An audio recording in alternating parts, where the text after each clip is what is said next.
As AJ said, and everybody knows, he's not a real boxer.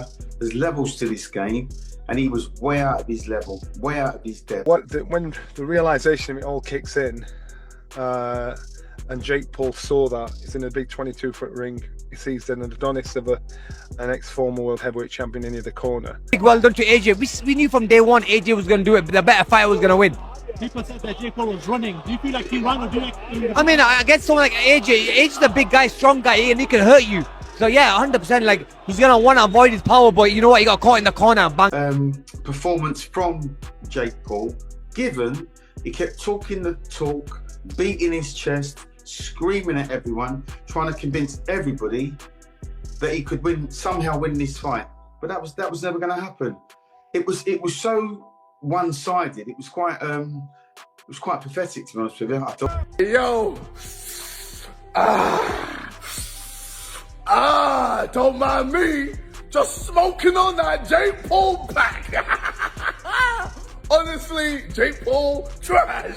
Right. I know he ran and held a lot, but and he also let his hands go at times, you know, and that obviously that was a good game plan to do rounds. Even the shot that shattered his jaw would have knocked out most heavyweights. As in, I mean, I know he was knocked out, but as in cold. That was the right hand light he landed on and gone. And he stopped on his feet, counted out, knocked out, whatever, however you want to call it. It wasn't a bad knockout. It wasn't an El Sparko. He wasn't rendered unconscious, but he got done. He got it on the chin. He went over. He didn't beat the count. He was sort of up on his feet. But if I'm honest, the whole fight was terrible, wasn't it? It was just so bad. It was just shit, wasn't it? A proper. But it was a devastating performance.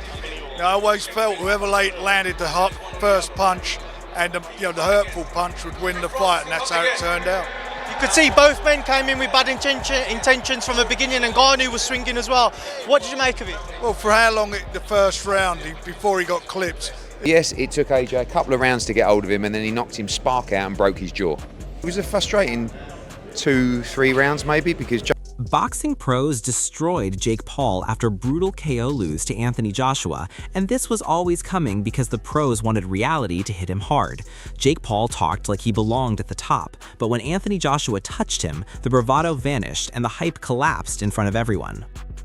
They wanted AJ to knock this boy out clean and get rid of him, because everybody I've spoken to, they're like, I want to see Jake Paul get knocked out.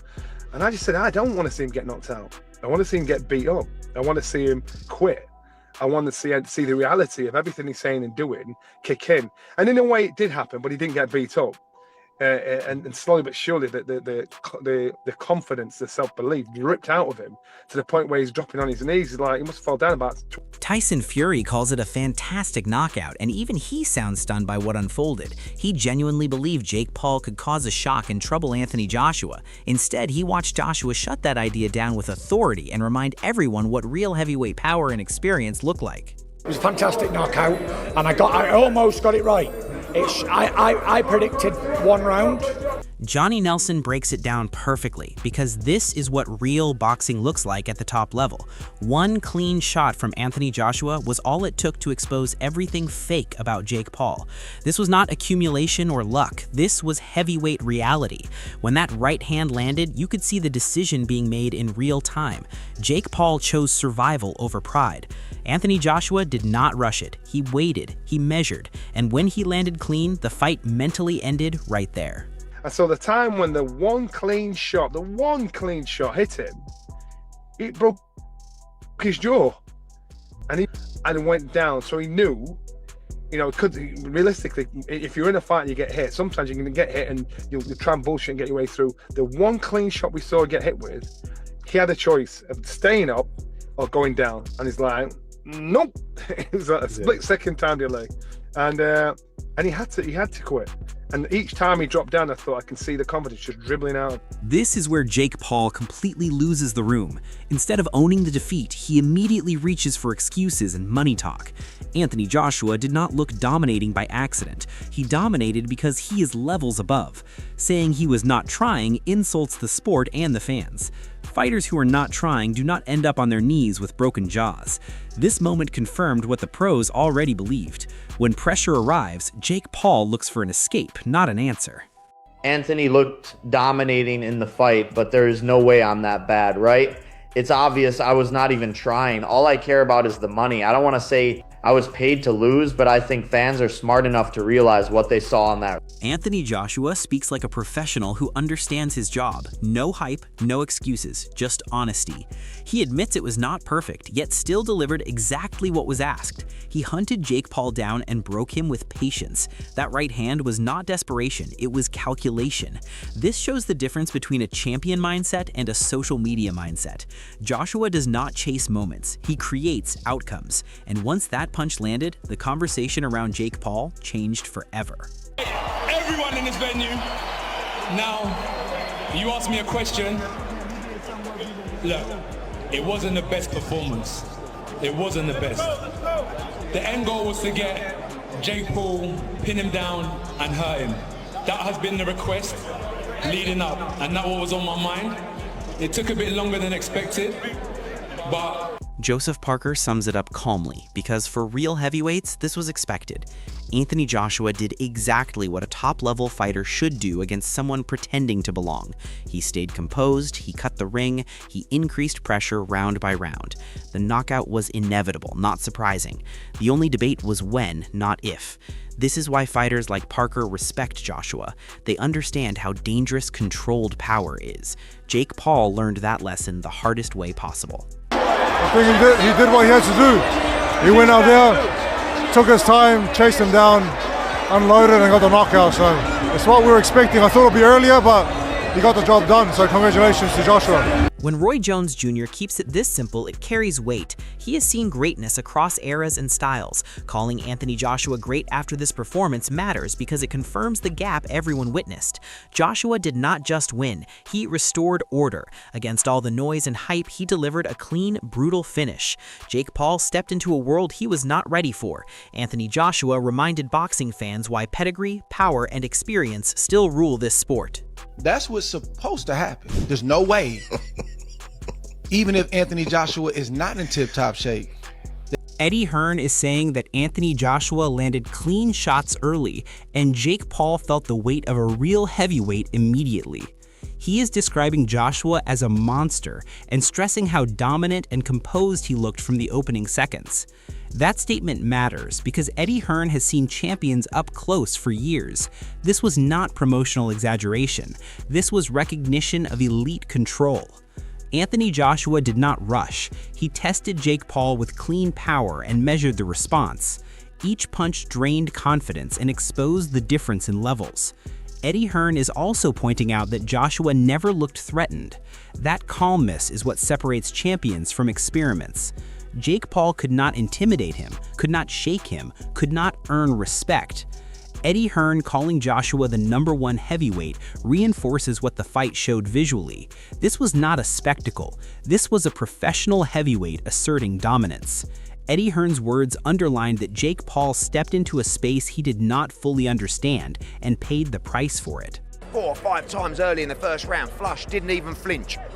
You see that tonight? That was an absolute abomination, if that is even a word, because that is a monster.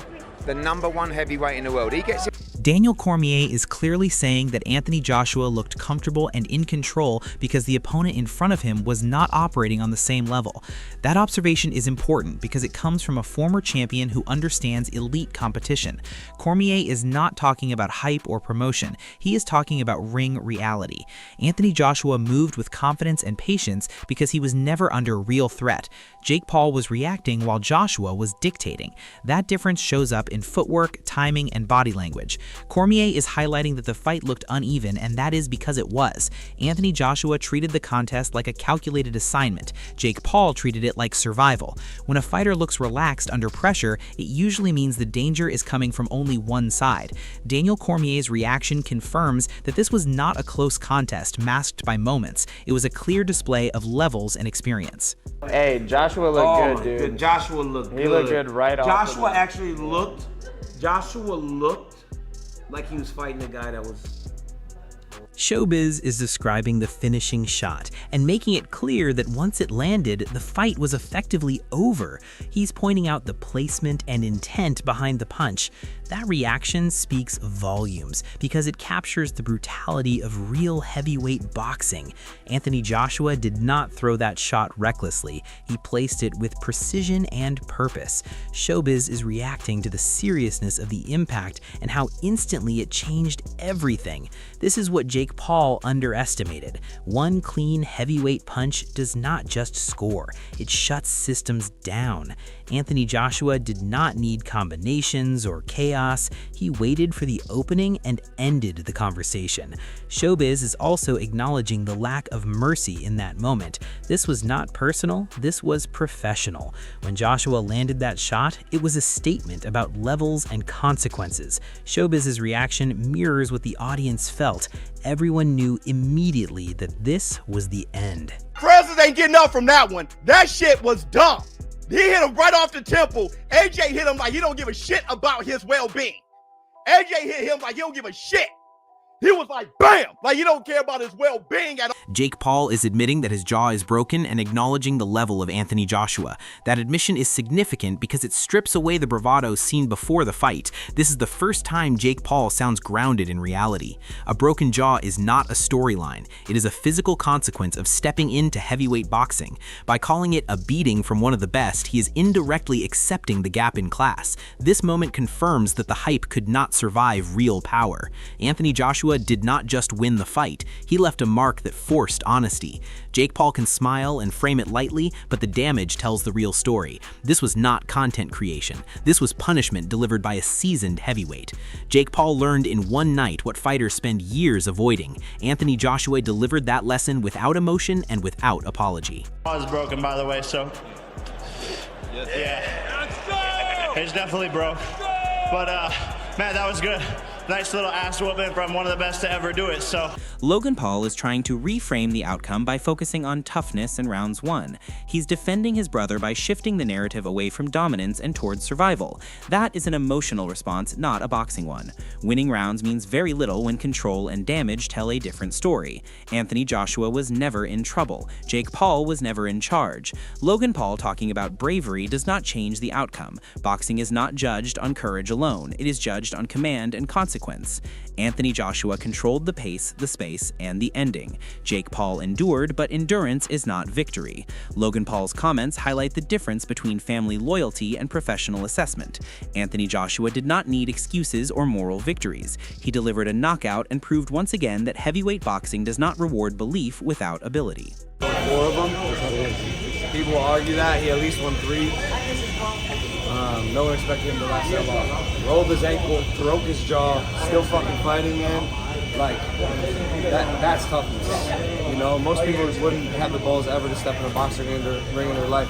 He stepped in a boxing ring with one of the baddest men on the planet, who's 40 pounds heavier than him and 6 inches. Boxing pros destroyed Jake Paul after brutal KO lose to Anthony Joshua, and by the end of the night, there was no debate left to have. The noise, the hype, and the social media confidence all disappeared the moment real heavyweight power landed clean. Anthony Joshua did not chase a viral moment, he delivered a professional statement. The pros saw it, the fans saw it, and even Jake Paul had to feel it. This fight was never about entertainment. It was about proving whether belief could survive reality. It could not. The speculation now shifts to what Jake Paul does next, because stepping back into this level would come with even harsher consequences. As for Anthony Joshua, this performance reminded everyone why his name still commands respect in the heavyweight division. Calm, control, patience, and devastating power are not trends. They are standards. If you think this fight ended the conversation or started a new one for heavyweight boxing, let your voice be heard. Drop your thoughts in the comments. Do you believe Jake Paul should continue at this level, or was this the final wake-up call? Like the video if you respect real boxing, and subscribe for more honest breakdowns from inside the fight game.